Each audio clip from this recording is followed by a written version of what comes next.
ছাত্রীকে পড়াতে এসে নিজের ছবি ছাত্রীর বাসার দেয়ালে ঝুলতে দেখে আমি অনেকটাই ঘাবড়ে গেলাম। এই বাড়িতে আজ আমার প্রথম দিন, মনে হয় না ওনারা এর আগে কখনো আমাকে দেখেছে। তাহলে আমার ছবি এই বাড়ির দেয়ালে কিভাবে এসেছে? ব্যাপারটা অদ্ভুত লাগছে খুব।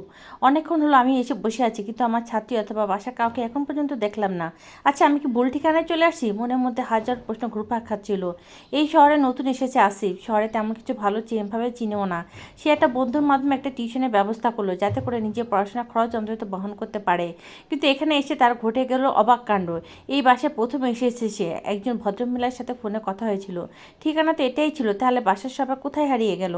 আসিফ সোফায় বসে আছে প্রায় অনেকক্ষণ হয়েছে। এই বাড়িটাও খুব অদ্ভুত লাগছে। সব থেকে বেশি ভাবাচ্ছে তার ছবি এই বাড়িতে কিভাবে এসেছে। এটা আদৌ তার ছবি নাকি তার মতো হুবহু দেখতে অন্য কেউ?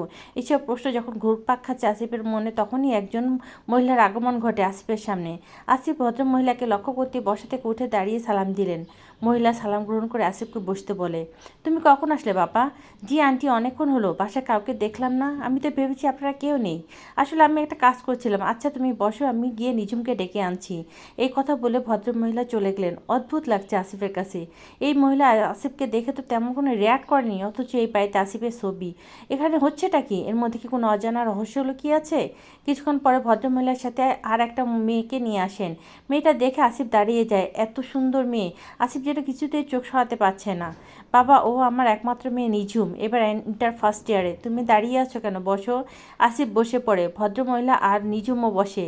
আরে তোমার সাথে সে কখন থেকে কথা বলছি, অথচ তোমার নাম জানা হলো না। নাম কি তোমার? জি আন্টি, আমার নাম আসিফ। আসিফ মেয়েটার দিকে তাকিয়ে দেখে মেয়েটার মুখে একটা মুচকি হাসি লেগে আছে। এই হাসির জন্য মেয়েটাকে আরও বেশি সুন্দর লাগছে। তা বাবা, আজকে কি পড়াবে নাকি? না আন্টি, আমি তো দেখতে এসেছি আর ঠিকানা ঠিক আছে কিনা। আচ্ছা আন্টি, আজ তাহলে উঠি, কাল আসবো। চা খেয়ে যাও। আজ না, আজ আর আপনাদের কষ্ট দেব না। আজ তাহলে উঠে কাল দেখা হবে। ঠিক আছে, সাবধানে যাও। আসিফ এরপর সামনের দিকে যখন পা বাড়াবে, তখনই তার মনে পড়ে সেই ছবিটার কথা। এতক্ষণ সে ছবিটার কথা জিজ্ঞেস করতে ভুলেই গিয়েছে। যখন সে ছবির কথা জিজ্ঞেস করার জন্য পিছনে তাকায়, তখন সে দেখতে পায় সেখানে কেউ নেই। ভাবুক হয়ে ওঠে আসিফ। সামান্য সময়ের মধ্যে এরা নিজেদের রুমে চলে গেল।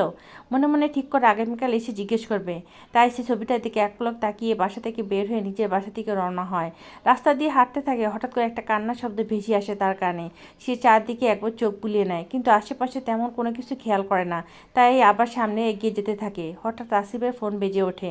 শব্দ শুনে পকেটে হাত ঢুকিয়ে ফোন বের করে আর ফোনের দিকে তাকিয়ে দেখে আসিফের বন্ধু নিলয় ফোন দিয়েছে। হ্যাঁ নিলয়, বল। কী রে, তোর ফোন এতক্ষণ বন্ধ ছিল কেন?